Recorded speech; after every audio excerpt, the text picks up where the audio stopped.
Hello everyone and welcome to the Dice Commando YouTube channel. I'm Andrew with you here as always. This is the Commando Chat, a no-holds-barred, anything-goes videocast about everything and anything gaming related.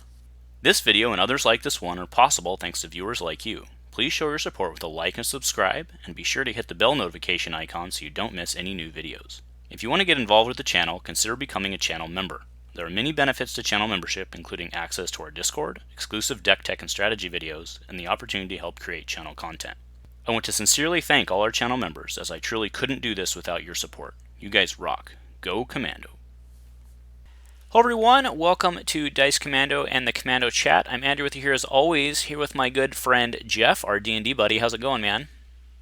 Hey, it's going well, thanks. So I have decided to take the plunge into D&D. I'm going to join Jeff's group, but to do that I need a character. So what we're doing today is we are walking through building me a character for Dungeons & Dragons.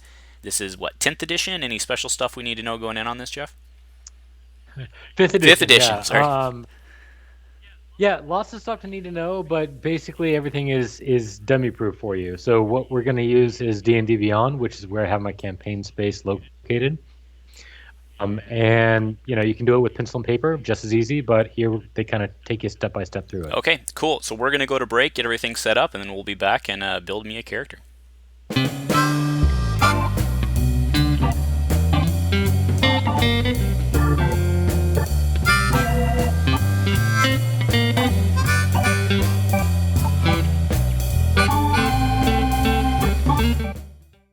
Hey guys, so thanks for joining us today. So this will be interesting. I was just explaining to Jeff in the break that I'm probably going to be a complete idiot trying to do this. This is my first time on this site. He's going to walk me through it, and we're going to create a character. So Jeff, why don't you give me a quick synopsis of what we're doing exactly?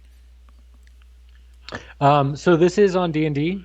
So it's all things fantasy. It's Lord of the Rings, etc. A good way to approach any sort of character creation is to just pick a character that you already know. So if it's Aragorn, or if it's a halfling thief, Bilbo or something of that nature, it's a good way to kind of start thinking about where you want to be situated.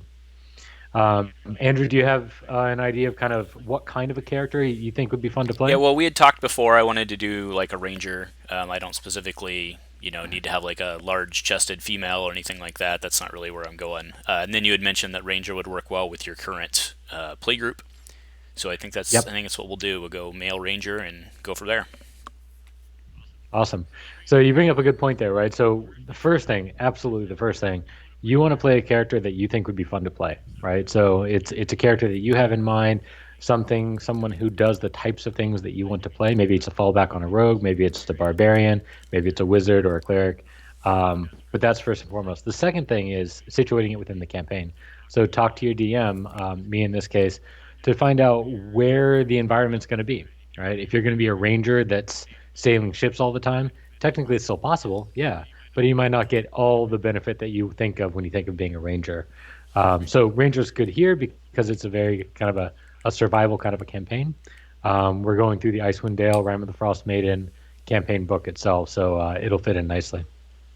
So if you want to create a character, we'll dive into it. Okay.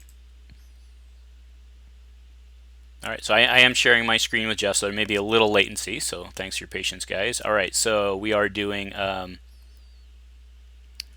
allow or restrict sources. So so I say it kind of walks you through step by step, and it does. The good news is no matter what you do here, you can undo it. So we're going to walk through some things that don't make too much of a difference, and then if you always want to come back, if your DM says, oh, I want to give you this thing, but to give it to you, you got to turn on homebrew content because it's something I made myself. He'll walk you through, or she'll walk you through how to go back in there and change that update. Actually, if you'll scroll back up to the top, because this is kind of one of the more fun parts, is picking a name for yourself. You can click that randomize if you want to, but if you have a name in mind, you can type that in. And again, that's always something you can change later too. Yeah, let's just. I'm not very creative. And I should have thought about that before. Randomize. No. Click randomize. That's why it's there. I don't like that one. Sure, Amit the ranger. Yeah, you could just. There you go. And you can just keep randomizing until it gives you something you like. So, okay, cool. The source of information. So this is why we're going through D&D Beyond. If you think of like all the hardbacks of an RPG, I've got them behind me here. That's basically the content that they're pulling from. Don't worry about this. Your DM will be able to tell you kind of what to put on, what to turn off. This is perfectly fine. The standard options are great. Advancement type, again, that's kind of a DM thing. He'll tell you or she'll tell you whether it's milestone or XP based, hit points are fixed or rolled for. Just leave them all standard for right now. You go down through prerequisites, feats, multi-classes. A lot of the stuff is very technical, and we don't need to go into this because you just want to create a character to play, so don't worry about it. Go ahead and go down to the very bottom, and you can move on to the next. Okay. So just go to race. Yep. Yeah, I don't see it. Yeah, where that Oh, there it is. little arrow. Yep. Perfect. All right, so this is the cool part. So now you get to actually design your character. So you think of, if we're talking about gaming, you think of there's a rig, right? So you're reskinning a rig.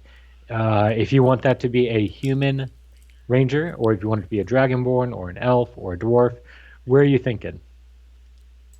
Oh, there's 6 variants. Oh my goodness. There's a lot of things going on here. So this is basically the entire corpus of anything you can get in D&D. If you start fresh and just create a new account, if you're just like a group of people who just want to get together and say, okay, let's find out what it's like. D&D Beyond has kind of the basic offerings for you. So you could click human here and you don't have to worry about the rest of it. If you buy enough books, you actually get all the details and all the options you have here. Variant human is great. The difference between human and variant human is variant human gets to start with a feat. And I am absolutely pro feats. Feats are not simply I get to add 1 or add 2 to a dice roll, but in this particular situation, I get to do something really cool. That seems awesome to me for role playing games. All right, so you're going to go with variant human here. You have choices of languages. Everyone speaks Common. Common is the language everybody speaks, so you all understand each other. But you have some other options too. On my side, I'm seeing a little bit of a lag, but you can choose whatever language you want. Common languages, Dwarvish, Elvish. If you want to go something a little more atypical, undercommon is good. If you're going to dungeon delving, um, and if you're Loxodon, that's creating a new character, elephants, right? it is. That's Yeah. right. Nice. Wow. All right. Oh, because the magic. Yep. Yeah. Yeah, elf seems like something I should be able to speak, right? Yep. A good ranger knows Right. elves. Yep.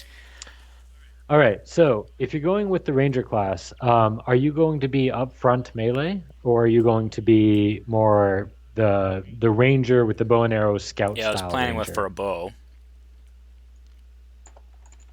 Okay, great. So ranged attacks are always dexterity based. So that's one place where you want to add ability score increases. Okay, so these are your 6 ability scores. You have 3 that are physical, dexterity, strength, and constitution, and 3 that are mental, intelligence, wisdom, and charisma. Wisdom is kind of your street knowledge, if you will. And so a ranger who's oftentimes out in the middle of the woods, kind of knows kind of herbalism, things of that nature. Wisdom would be a good call for that. That'll also actually allow you to perceive better, which is really good for somebody who's ranged or somebody who's out in a scouting situation. Okay, so I'm smart and I'm nimble. Works for me. Yeah, wisdom and intelligence are difficult to tease apart here. Oh. Wisdom is your ability to kind of interact with the world. Intelligence is really strictly book smart. So wisdom is good here. Wisdom is what we want. Okay, fair enough. All right, skills. Pop this down. You choose a skill proficiency that you'd like. So perception is going to be really important here. Survival, if you're going to be kind of more the scout type of ranger. It's also really crucial in this particular game. This particular game is more of a survival-based game, the campaign itself. So survival wouldn't be a bad option. And what's perception? Perception is your ability to see. So this is like the one skill that gets rolled probably the most of any skills is perception. What do you see? What do you hear? And in the world where we're all kind of creating it in our heads and we're all conveying it around a table, that's the big moment where say, oh, something's about to happen. What do you perceive? And if you roll high enough, you know what's coming at you. Okay. Sure, let's do that one. And then feet. All right, Cool. I'm opening feet. Choose a feet. Yep. All right. So this is a unique characteristic because you're variant human. We kind of dived into the deep end with variant human. Feats normally don't come across until you're playing the game for a little bit, and you have that opportunity at level 4 to take a feat if your DM allows it. Some feats for you. So sharpshooter is not a bad idea if you're going to be ranged. It allows you to have higher damage whenever you shoot your bow and arrow. Alert features, not a bad option. Alert lets you know what it basically makes it to where you can't be surprised. So if you're scouting out there, something can't get the drop on you while you're trying to get the drop on it. There's a lot of feats here, and there's a lot of detail to go into. I did not foreshadow us diving into this deep end. So you can choose one that you think would be cool, and we can play with it. And if it works out for you, great. You're a new player, so you want to change a feat halfway through, that's Yeah, we'll okay just go too. sharpshooter then and move on. Cool. Attacking at long range doesn't Right. impose disadvantage. Heck yeah. All right. Yep. All right. Oh my goodness. Now we're a class. Well, ranger, right? Yes, exactly. So this is the easy one. You know you're going to be ranger. You have a couple options here. So you have, for example, at level 1, your favored enemy. So talk to your DM about this. Maybe it's a game where you're going to be dealing with a lot of undead. Maybe it's a game where you're going to be dealing with a lot of dragons or something of that nature. They'll help you guide you what would be an appropriate thing to where your character has that opportunity to utilize this thing about yourself. Now you see here we're getting to items that are at second level or third level, and while it's a long list here, that's that's good. We don't have to get to it now. Oh, so You're these just aren't making options. These decisions at are the first level. just info.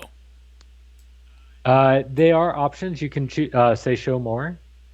I don't know if they'll choose it in here or if you, yeah, you just let your DM know this, Okay. I So suppose. yeah. Yeah. So here we So just you add. have, I gotcha.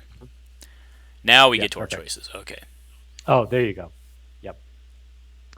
All right. So your hit points are fixed. That's what we do in my game. Some games people will actually roll for their hit points. That's a different option. We're not going to worry about that.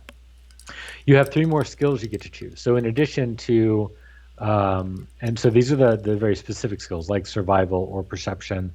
Let's talk about those. What do you think your character is going to be good at? What kind of a background did they have? What's kind of maybe what was their occupation before they got into the adventuring life? Oh man, I have no idea. Okay. So you can see you have some to choose from. So they already kind of constrain it for you. So of the, I should know this number, but like 16 or so skills that there are, they say if you're a ranger, you're really only going to be skilled in one of these options here. Animal handling, athletics, which is not a bad one. Athletics or acrobatics is always one to choose one or the other.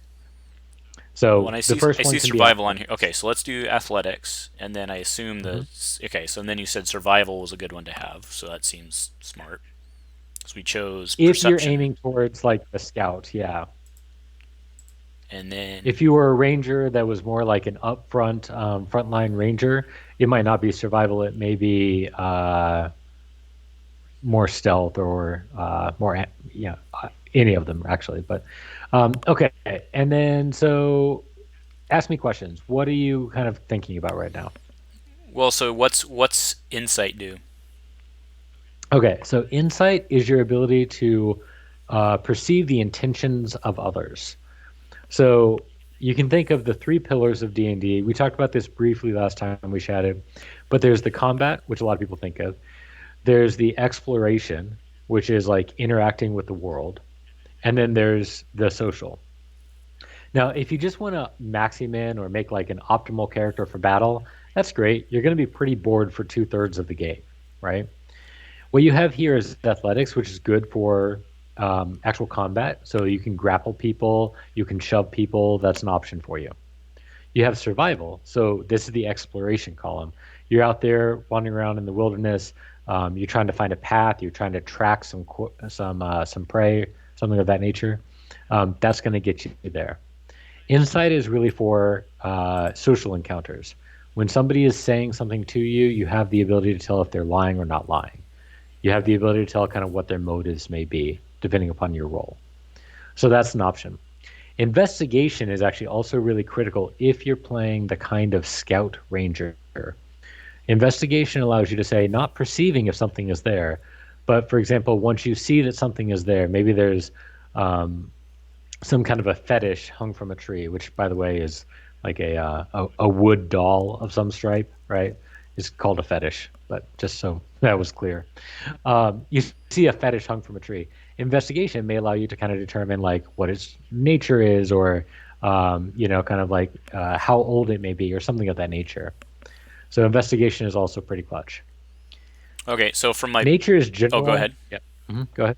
Oh, I was gonna say I just was from just going to go my through the my rest, people but skills, insight and investigation get into that. I don't see animal handling as being very yeah, useful. And then you were gonna describe nature, and well, you're kind of already described stealth, so I guess nature is just the only one left. yeah. I would say investigation is more exploration as well. It's when you're out there and you're actually like engaging with the world rather than with people. Think of investigation as to the world as insight is to people. Nature is just general knowledge of plants, of flora, fauna, things of that nature. It's one of the lesser rolled ones. Um, I would say animal handling is the least commonly rolled item, just in the games that I've played. Well, then let's do this. So if you want things that are really common, stealth is actually also a really, really bonus one to have. Yeah, but I don't want to be too combat heavy, so let's do this. Let's go Mhm. insight, and because I also know my DM, and I highly suspect that we're going to have thought exercises at some point. So we'll go athletics for combat, insight for dealing with people, and investigation for looking for stuff. Good, that's good. So basically, what you're creating is almost like a ranger detective in a way. Sure. Yep. All right. So favorite enemies. And even talking about, So oh, to a let's, certain type of enemy. All right. yeah. hmm Oh my goodness. Yeah. So you can basically your DM will tell you if things are basically ruled out, right? Like this game, we're not really dealing with any constructs, not of any significant stripe. Celestials, not really of any significant stripe. Um, you think of things like giants, for example. Giants are very common in mountains in D&D. There's lots of mountains around us. Probably wouldn't be a bad option for you. Okay. So that's Um, language, mhm. and then, It's not a language. well, this It's actually first one the, is the choose a the type language. of. Oh, that's odd. I see a black screen on my side when you click down, but Oh, I see. um, So it says choose an option giant. Well, we'll just go giants, giants. yeah, uh, uh, you get a second option there. When you gain this feature, you also A learn one certain type. language of your choice that is spoken by your That would favorite be enemies. explained. Perfect. Yep. Gotcha. Okay. Yeah, the drop down was confusing me, but that makes sense now. Yeah, Giants is a good choice. You actually get, as you level up, you'll have the opportunity to actually choose a second favorite enemy later on, but we weren't there yet. Natural Explorer is also very specific to the type of campaign. As I was saying, if you choose like a terrain of desert, it's not a lot of fun if you're playing a game in the Icewind Dale. Arctic is good, but be sure to talk to your DM. So Arctic is Icewind Dale by its name. It's a pretty Arctic environment. But talk to your DM on when it applies and when it doesn't. So, for example, in the Icewind Dale, there is some um, alpine forests, so to speak. There's some ocean. There's a lot of mountains. These are all different types of terrain, and so just because you pick Arctic, it may not apply everywhere, but it should be significant in the campaign that you're choosing. Well, I was actually before you said that, I was actually thinking forest might be good. Forest is good, and there's a couple forests in the area. Okay, sounds good. Is that it for that? Yep. On to, oh my goodness. All right. Now we're getting into the weeds, but again, trust your DM, trust them to help you guide through this. So choose a generation method. Um, the classic D&D is to roll for points, and in fact, you roll and then you take them in order in classic D&D. So if you roll really great on strength, but you're not playing or didn't intend to play a strength-based character, you're out of luck. There are other methods. So if you use the drop-down menu, what you're going to choose is probably the standard array. All right. So what this means, it's kind of a complex way how they do the math, and it's antiquated. So this it's a carryover, which is why it works this way. The average human has 10 points each of these attributes. For every 2 points, both up and down, you get a modifier to your roll. So for example, if you choose 12 in strength, you would get a +1 to every skill check that was strength based, like athletics. If you had a 14 in strength, you would get a +2. If you had a 16, you get a +3. And obviously, the better the modifier, the higher you typically roll on average. So as we were talking about, if you're going to go with a ranger, dexterity and wisdom are both your top ones. Now you have a +1 in both of these, which is good already. You picked that early on. You'd probably want to pick 15 and On 16. dexterity. hmm For one and the other. Oh, so I have these 6 numbers to hmm assign to each of these slots. That's right. I see. Yep. Okay, so I have And 8, that 10, 12, 13, 14, 15, and it's the same for all. Yeah. that's right. Okay, so you're saying that wisdom is better than dexterity? If you want to be combat based, dexterity is going to be your favorite one there. So maybe 15 in that one, which will give you a 16 total. Oh, I see. And once you I flip, see. I see. Mhm. I see. I see what you're saying. Because of the +1. That's And it's right. for And every so, 2 points. hmm So then that's for right. wisdom, since there's a +1 there would be no reason to do an even. So you'd go 13. There you go. Nice. Okay. I see. So you see, as you click that, it'll actually give you all of the modifier information that's relevant. Right. So Filling in there. with the +1, it ends up being a 16, so you get a +3 modifier.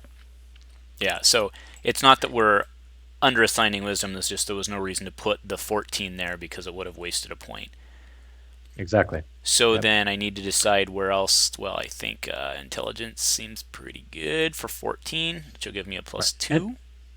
and that's good because you chose investigation as one of your skills, and that's an intelligence-based skill. So that means that when you're rolling investigation, you get that extra bump from that +2 modifier. And then what's constitution? All right. So your arm, I'm going to come into this from the back angle. So your armor class, which is your AC, is how tough it is for people to hit you. Basically, if a monster or a beast or something is trying to attack you, they're going to roll a dice, and if they have to get a high enough number to hit you, right? That's based on dexterity plus whatever armor you're wearing. Most times, there are ways to just have just really baller armor that is not based on dexterity. The other thing that comes into play is your hit points themselves. So, how much can you get hit before you go down? Constitution plays into that. Every level you have, your Constitution modifier gives you that many extra hit points. Hmm. So it's a valuable one. Typically, the way to go is you're either strength based or dexterity based. Your dexterity based strength isn't going to be crucial for you, but it's still important. So I have a -1 modifier. And then how about charisma? So charisma is social. Um, it's things like trying to persuade somebody, trying to intimidate somebody. Although a lot of DMs will say if you want to use your strength to intimidate, you can do that given the build. Uh, it's how you can deceive somebody, for example. You notice that there is that 8 there, and this is what we call a dump stat. It's the area where you put an intentionally low score. And I mean, inherently, you want that, right? Because you want a balanced character. You don't want everybody to be superheroes out the gate. You'll have the opportunity to improve these later on. At later levels, you actually have the opportunity to take additional points called an ASI or ability score increase.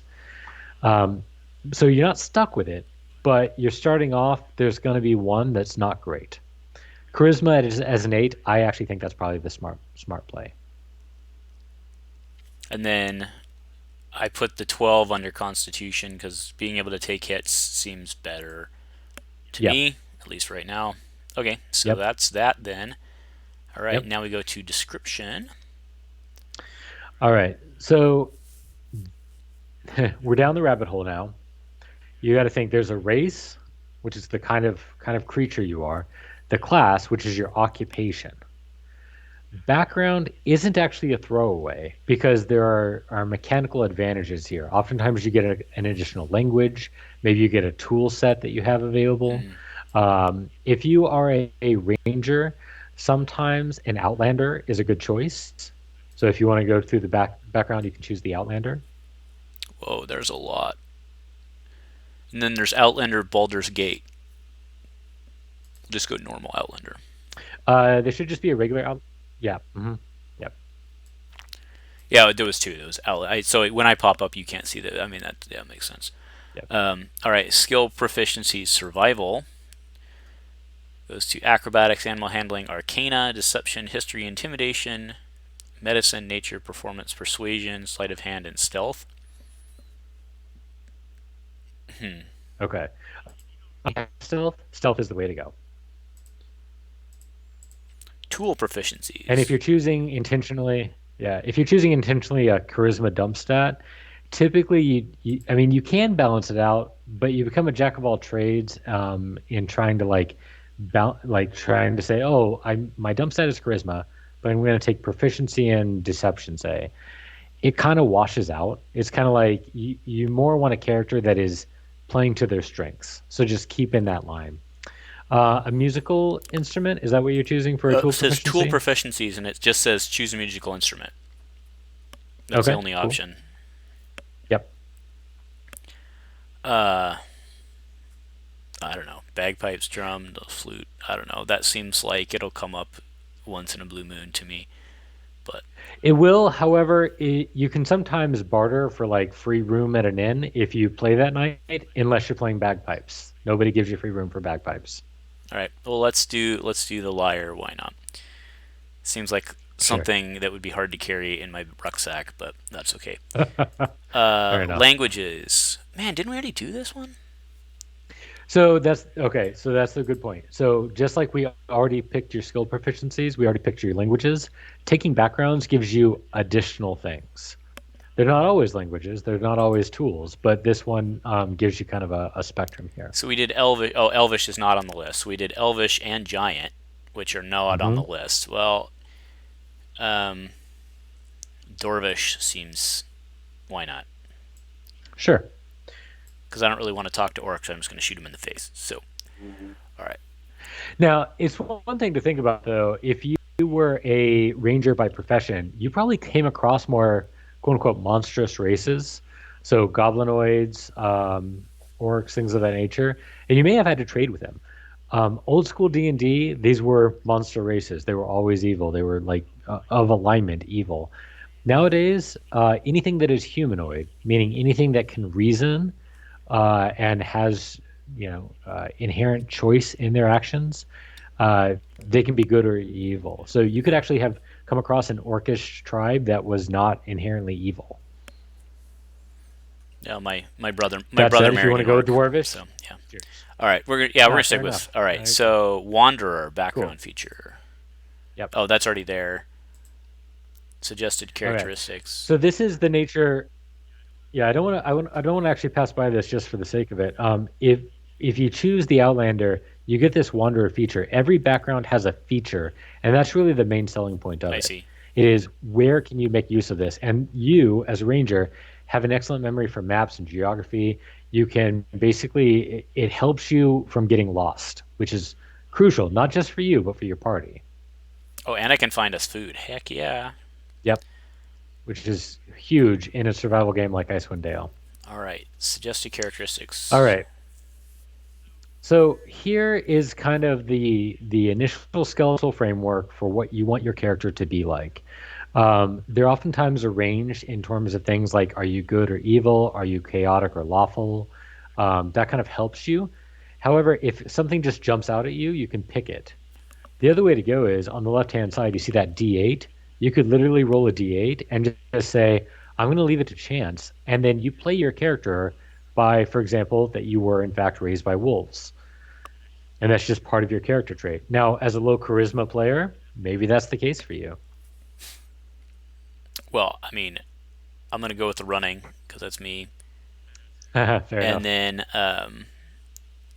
engineering. Sure. And then ideals. Do I have a D? I've got a D6 somewhere around here, but I don't want to Yep. get up. So let me ask. Yeah. So you can see those little parenthetical remarks. Would you consider your character lawful ranger or chaotic, which means that you kind of not self-serving, but you interpret the rules to your own needs. Oh, I see. Yeah, no, I think we follow the rules pretty good here. So we'll go lawful. Is that what you're saying? There you go. Yep. Okay. My family is the most important thing, and injury. Sure, let's go. Let's go Highlander here in the last, Cool. and then flaws. I'm too enamored of ale, wine, and other intoxicants. I'm slow to trust. Heck yeah, that one. All right. Yeah. So let's talk about how this comes into play in the game. This is it's not a common occurrence, and not every game actually cares about this at all. But for example, if you were, and remind me, which one did you add on the flaw? Uh, I'm too slow to The trust. remembering insults? Oh, too slow to trust? Okay. So, for example, if you were to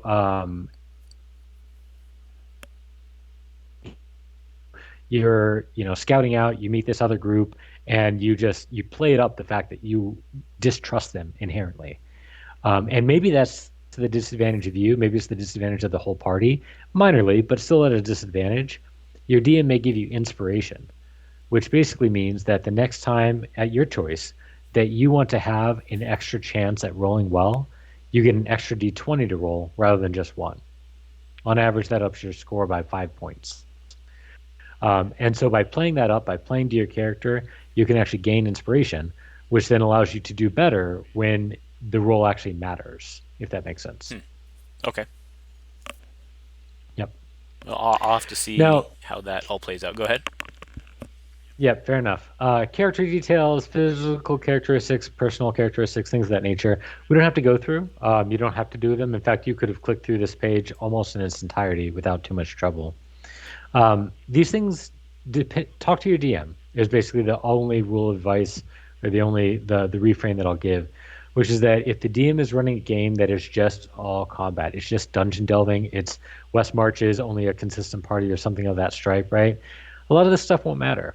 If you're playing a game where there is a lot of intrigue or a lot of politics or a lot of investigation outside of combat, some of this stuff is going to be more important. So talk to your DM, talk to the other players, try to find a good balance of what works for your playstyle. All right, but you want me to just click through? Yes, end of the day, click through. All Okay. right. So this is nearly the last, in fact, it's the last page, I believe. So you don't have any magic items when you start. And your best bet is to go with starting equipment. So just choose the equipment option. Uh-huh. All right. And now you got this option. Scale mail is going to give you a disadvantage on your stealth checks, which is bad for you. Leather armor isn't quite as strong. But yes, I think leather armor is right for the way you described this. So two Um, daggers, basically. yeah, or hand axes. Simple things, though. Short swords aren't bad, but if you wanted to go something more like versatile, like an axe or something like that, simple melee weapons would be a good option. Oh, More options.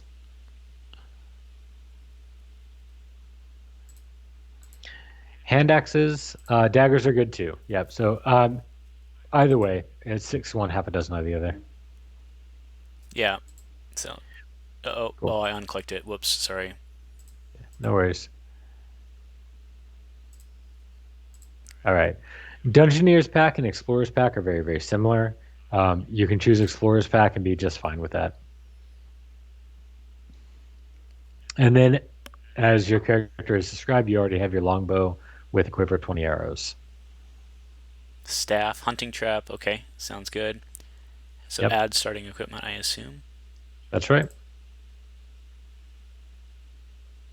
Oh, cool. All right. So now you can click through to next if you like. Oh, so this will keep You can track of our also, character as we go. That's right. Yeah. In fact, if you go up to the thing at the top menu next to equipment and what's next, there's a little thing that looks like a document. Oh yeah, yeah. Yep, that's your character sheet. Click on that, and it'll take you to the full spectrum. Uh, If you don't mind, and you'll have to check me on time here, but I do want to just kind of give you a view because this is really busy when people first get into it. But it makes a lot of sense if you just take it in chunks. So anytime you're exploring or engaging socially, that middle column of your skills is the most important thing, right? So that's all you need to worry about whenever you're actually doing 90% of the game. When you get into combat, then over here you have the actions. And before you get to actions, go over to equipment. This is on the right hand tab or right hand block. Click on equipment and go ahead and click the active button next to arrows, next to your daggers, which basically means they're not stowed in your pack. oh, okay. It doesn't mean they're in your hand. So if you cook dagger and hand axe and your longbow, that's okay. That just means your dagger and hand axe are in your belt. They're accessible. Go ahead and click your leather armor too. And as you do, you'll notice that that armor class, the little shield right above that block, went up to 14. And that's to demonstrate that your armor gives you a better chance of not getting hit. How am I carrying all this stuff? Well, So remember, it doesn't mean that you're carrying it in your hands. It just means that it's accessible. So the oh, quiver is on your hip or on your back, right? And then the assumption is that you have a preferred weapon that you already have in hand anytime danger is nearby. So if it's going to be the bow and arrow, that's great. And then during play, you could choose to say, okay, I'm stowing this. I'm slinging the bow around my head or whatever, and I'm taking out my dagger. That's an option that you could do in play, and your DM can help you kind of like work out how that plays out in action. Now that you have those noted as active, go back over to the actions. And you see this is now fleshed out for you. So you see you can actually choose the action of a longbow. You can choose the action of a hand axe. So this I don't know, this panel is your combat panel. That's where you go when you're doing combat. so it's one action, and you had said before actions are 12-second intervals or 6 second 6-second intervals. intervals. Yep. Yep. And that's just to kind of like make it a little bit more balanced with a simultaneous action. Technically, everybody goes in order, and person one resolves all of their stuff before person two can go. But in theory, it's within a 6 second period of time. And that gives you time to move. That gives you time to perform an action, which is oftentimes melee or attack based. Maybe it's a spell. Sometimes it gives you a bonus action depending upon your class and your abilities. And then you always have the opportunity to kind of interact with an object. So maybe you want to stow that dagger, or maybe you want to pull out your longbow. That's an interact with action, or sorry, interact with object that doesn't take your action. And in those 6 seconds, you can speak. Nobody actually constrains that to 6 seconds, but in theory, it should be a short little burst of speech. Okay, cool. All right, so this is my character sheet. We're Yep, good to go, and then I can upload some image, I would assume. yep. And there's plenty to be found online, so long you're not, sharing it to the World Wide Web, for example. You can choose any image you want for our home game. Cool. All right, well, we're Yep. doing this in a couple days, so I'll figure this out real quick. I would hope. I would hope. Yeah. So, And trust your DM. The as a new player, the one thing that I want to say to you is say what you want to do. Say what the intent behind it, right? So as you're staring at that screen, you're going to say, well, I don't know, I got 50 feet of rope. What can I do with 50 feet of rope? Don't worry about that. Just say, I want to get to here, and I think I'm going to get to here by lassoing this area or something of that nature, right? Your DM will tell you how to resolve it using the mechanics of the game, because the mechanics are pretty deep. But as a player, just focus on what you want to do, describe that, and then we'll figure out how to roll that to make it work. all right, well, fair enough. I trust that you'll. I mean, we wouldn't be doing this if I didn't trust that you'll let me figure it out. So, There you go. okay, well, I guess so. Thanks for spending time with me tonight and being willing to be recorded doing it too. Getting this done. So, Yeah, I guess that's it. We've been here for, oh man, 40 minutes. So if you're still watching to this point, thank you very much. You obviously were interested as well. You have any closing Yeah. words, Jeff, before we get out of here? Just anybody who is watching this long, thanks for getting interested in D&D. It's an awesome game. There's a lot of fun to be had and a lot of freedom to kind of play the game that you want to play. So it's a good game. You want to plug your module? Yeah, I'll just say, I mean, if you're interested, the Icewind Dale, it's a great campaign so far. I actually really like the book. There's ways to modify it, but I like it. I wrote a module called Dropping Below Zero. It's on DM's Guild, and you can check that out. It's kind of like a prequel to the Icewind Dale. So if you want to get your party together and kind of get them into the theme, get them into the mood, maybe even level them up before some of those harder first adventures, that's an option for you. Dropping Below Zero on DM's Guild. You can also find me at Rogue Non Grata on Twitter. So at Rogue Non Grata. Cool. And I'll, of course, when I do the editing, I'll splash all those stuff up on the screen. Awesome. So, all right. Well, thank you, everyone. And thank you, Jeff, for joining us. And if nothing else, guys, go Commando. Go Commando.